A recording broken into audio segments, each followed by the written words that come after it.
Welcome back to VOR Classic with Joel, Mike, and Ed. All right, because I work at Michael's. I'm putting up these stickers, for kids. And you may or may not be familiar with the North American Man-Boy Love Association. I know who it is. Which is NAMBLA. Is there something NAMBLY about We don't support them. No, but there's a sticker company called NAMBLY. And every time I go through the stickers to put back and I come across the NAMBLY stickers, I just ugh. Yeah, I just feel like it's like a plot, Although, something, maybe we should sort of keep it down in regards to them because we could be turning them off. What, the NAMBLA? The NAMBLA guys. There could be NAMBLA I've guys been out using there. Star Wars to lure people into my man lair. My man boy lair. It's because I love kids and I just like to hang out with them. Sometimes I want to hang out. I just want a young ward. Slow dancing, kissing, ride down the tickles, dork pole. I'm having a pool party. It's called Mr. Pickle's Pool Party. Mr. Pickle's Star Wars. Are we slowly getting into Adam West? It's turning into, yeah. Well, good work, chum. Oh, I'm going to take a picture of this, Joel. I think you've created a successful new character. Darth W. Darth Ludicrous. Super ludicrous. Super ludicrous. I told Ed that yesterday, being Sunday, I wasn't feeling too good. So I laid down and played video games all day and slept. And so I actually put in Return of the Jedi, and I'm like, you've heard me give shit about Return of the Jedi before. And I thought, well, I'm going to put it in, and I'm going to watch it. I'm going to figure out exactly what bothers me about Return of the Jedi. I'm going to sit down and figure it out. And I didn't mention this before because it was an attempt to actually make a topic work on the show. Yeah. But I fell asleep. Not even like an hour in, so I just stopped it. But and I woke up about when Han and them are trapped in a Ewok net. And so that was my stopping point. But there's something weird that I want to mention to you guys. Earlier when the dude comes out to meet Vader from the shuttle. Yeah. Well, Judge Rod. Yeah, great scene by the way. Like the Star Destroyer's coming in and the shuttle heading in and all that. Oh, I loved it. And so lots of tech dorky stuff that I love. Well, there was, and I know this is really weird, and I'm gonna have to watch it again. But there was something weird about the way that Vader spoke. Was it the gesturing or was it his voice? No. His voice was just it's that Lord Vader, we're honored by your presence. We're just boots with the What an expensive visit. We're honored by your presence. Yeah. It's that whole, but his cadence. I noticed something. That Hayden Christensen actually speaks like Vader. Yes, he did. Yeah, he does. Yeah, I've noticed that too. Yeah. And it's one of those weird things that it wasn't until I start listening to actual Vader that I'm like, holy crap, he does kind of have that weird cadence, that weird James Earl Jones cadence. Yeah. And I'm like, you would never think to bridge the two because you were talking about earlier about, or was that your dad or whatever, that maybe we shouldn't see the face behind the mask. It was my old man. Yeah. And yeah, I don't know, I just thought that was kind of neat. Yeah, and I mean, I sensed that from Dooku's character too when Christopher Lee was doing it, and I think we talked about it during the Vader episode where I would have liked to have seen. I don't know. I would like to have seen more of an obvious tie because I felt the tie between Vader and Dooku, and that Anakin might see Dooku being, an older guy, an elegant guy who is totally schooling him, pooning him for you kids at home. Love the Warcraft kids, and but he's just got this gentleman quality about him. He's just very. Just elegant, well-spoken, and can just kick ass without even trying. Which, when we see Vader later, that explains why, the less seeming advanced fighting that goes on, and the way Vader speaks and moves. I think it was heavily Dooku. It seems to me to be heavily Dooku influenced in terms of the story, but maybe that's a rationalization on it. But I that's mean, it's probably me rationalizing. But I mean, Dooku had the cape with the chain, right? And then, it does kind of. And just the way he talks, Master Kenobi. you know, Yeah, just the weird way he speaks. It there's seems sort of a strange mincing who could you about want? him, like Uncomfortable. Like, put you in a Speedo.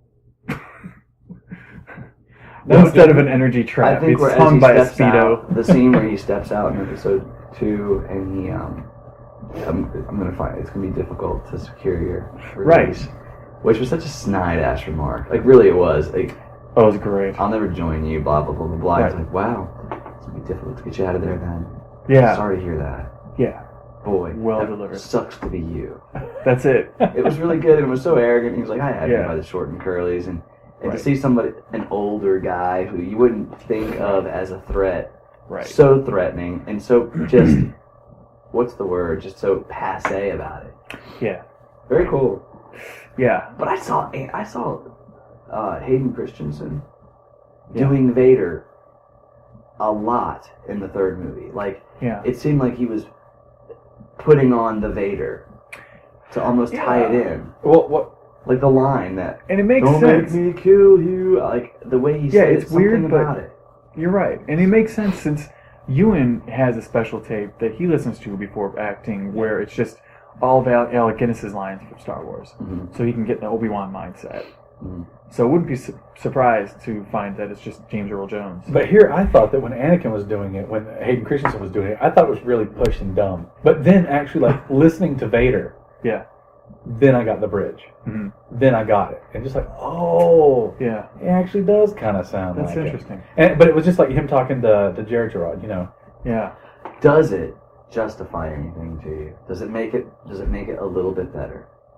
What? to hear Aiden do it. To listen to Vader, real Vader, hmm classic Vader, and then go, Christensen had him a little bit. He had him a little bit, but Does it it's take you back to the prequels and go, does it validate any of that for you? Because I know you have, the prequels are a rough spot for you. well, no, they're just separate. Yeah. They're just separate. One of the big problems I had was, and I've talked about this before. Are we still taping, or are you just No, we're good. here? Oh, okay. I'm checking our time. It's the yeah. I think we got about 5 more minutes. Yeah. I think we should just go way over. And totally make this a pain in the ass for Ed to edit. Wow, wouldn't it suck if there just wasn't a podcast that showed up this week? Sure would. It's the characters were nurtured in the original trilogy, and in the prequels they were just kind of bandied about, like Dooku, Darth Tyrannus never had a chance to really shine. They left it to books and comics and yeah. toys and cartoons. Cartoon. They just left it to that, you know, Yeah. and like you never really got to see enough of him.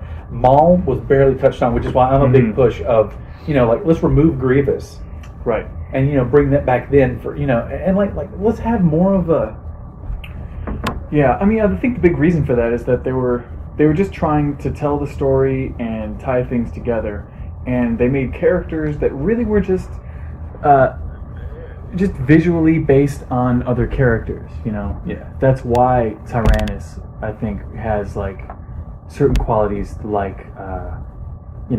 it's some Jedi qualities, when he's trying to be a nice guy, but other qualities like the Emperor or like Vader that you can just write off as Sith. Like, how would a Sith behave? How would a Sith manipulate you? That kind of thing. Well, here's the one thing that I think that I haven't even really noticed if they've really touched on it, but it's something that I would have, and this is going to be real fan fiction-y, but I think it's interesting that we're introduced to so many Sith-like people, Asajj Ventress included. Yeah. Whether she's really Sith or not, because I think your Clone Wars comics kind of outright say that she pretty much made it in, right? Or she's pretty much telling everybody that she is. She tells everybody she is. I mean, in both the Clone Wars, I think in the Clone Wars comic, and in the cartoon, I mean, she introduces herself as being Sith. I am Sith. And then she's told that she's not. Yeah, Dooku's like, you're not Sith. Dumb. And they I just- schooled her. I just think Trick-ass, that dude. they kind of there was an opportunity there that a lot of Don't play me. don't do me like that. That there was an opportunity there to kind of fuck with everybody because what is it, Labyrinth of Evil, Okay. kind of got into the kind of where Obi-Wan and everyone are kind of acting like Sherlock and Holmes, Sherlock and Holmes, And Holmes. Sherlock and Watson, that they're kind of figuring out shit and Shakti is fit, and they're all kind of figuring out this big, and they've got so many of these Sith going on. You've got Maul, and then is Tyrannus like his? Was Tyrannus his? Right. How new is Maul? And I think that they really kind of like lost an opportunity to really kind of like juggle them. They go ahead and like have Sidious break the rule and have like a shitload of Sith just to throw everybody off. That like, hey, well, not even really real Sith, just people to throw people off the track. Yeah. Well, in a way, that's what ends up happening. But again, mostly it happens in the books. But it happens by accident. It was a happy accident. You know what I mean? What I think is that just from the movies, because I've read a couple of the books, I haven't read Labyrinth of Evil, but with the films, they were trying to tie the first set with the last. And one of the things that was done was they were always introducing you to new worlds. Yeah. And there was always some weird environment, and then there was always these odd creatures and people that they added to the primary characters and made them almost seem as if they were primary. But they were temporary. They were only there for a little while. They're like, we have to do that. We have to keep with that because it's very Star Wars. Is showing new planets. So we got thousands of They're always planets. boasting new planets, right? Always boasting new planets. I don't think it was a good idea. Too many. It's too much. It's like too many characters. I think that the new character thing went off too well because they introduced characters that were not wash and wear. Because you know what? Darth Maul, I'm sorry, anybody can say what they want to say about Phantom Menace. Darth Maul was a great idea. Yeah. And it was a shame when his ass died because that could have gone so much further and had been so much more. Dooku, I would love to have seen a history of Dooku. They didn't play Dooku right. I said it, I think last time we talked about Vader. The coolest thing that happened in the Clone Wars cartoons where he levitates and comes down. Right. But in the movie, he does a triple doozy bender flip-flop. Right. It was embarrassing to see him do it. Yeah. And then you get all these you get Grievous. Yeah. Grievous in the cartoon is freaky. He's got Jedis crying. Yeah. Right. And then you get Twisty Mustache. I give that to you guys. I liked Grievous in the movie. No, cool. No, but I mean, like the cartoon kind of set him up to be a lot more agile and a lot more freaky. Yeah. Yeah, he was freaky, and he made he was just more of a point, and more of the point of what you have always said about him being.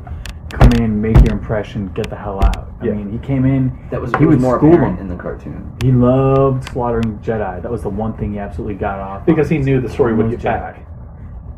That too. The bigger the target, the people are gonna keep the story going. Right. Do you guys remember in the cartoon this one scene? This is the darkest. You guys remember that? I know. I'm like, in the cartoon where he, I can't remember what he was facing. He steps in.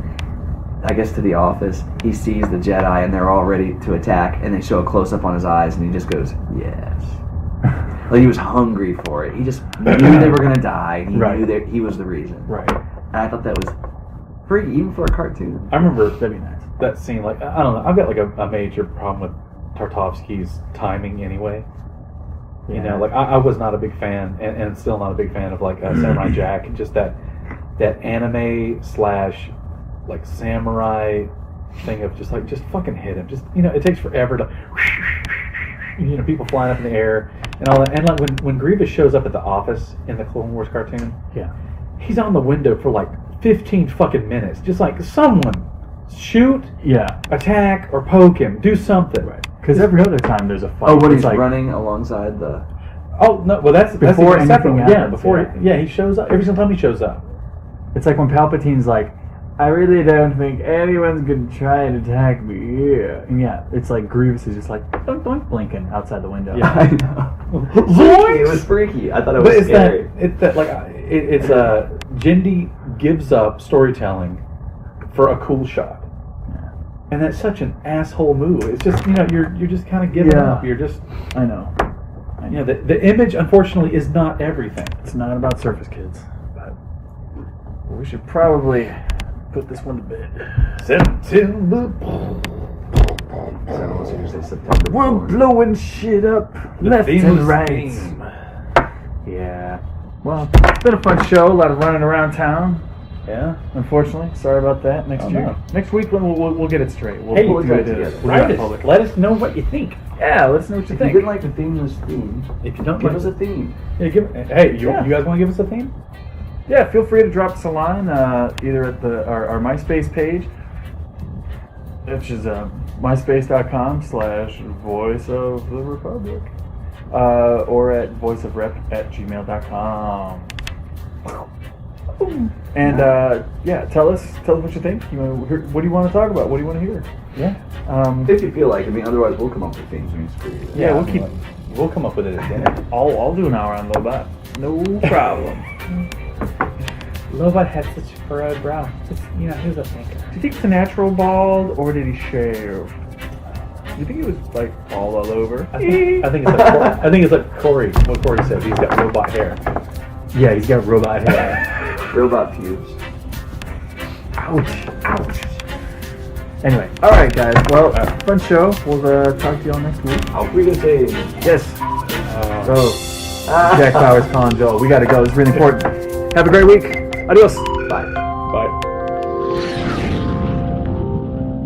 So concludes this episode of VOR Classic. If you enjoyed it, please click the like button below and share it with your friends. Check out our YouTube channel for more episodes and skits by your new favorite podcast, Voice of the Republic. Subscribe now and never miss a new show. Learn more at vorradio.com.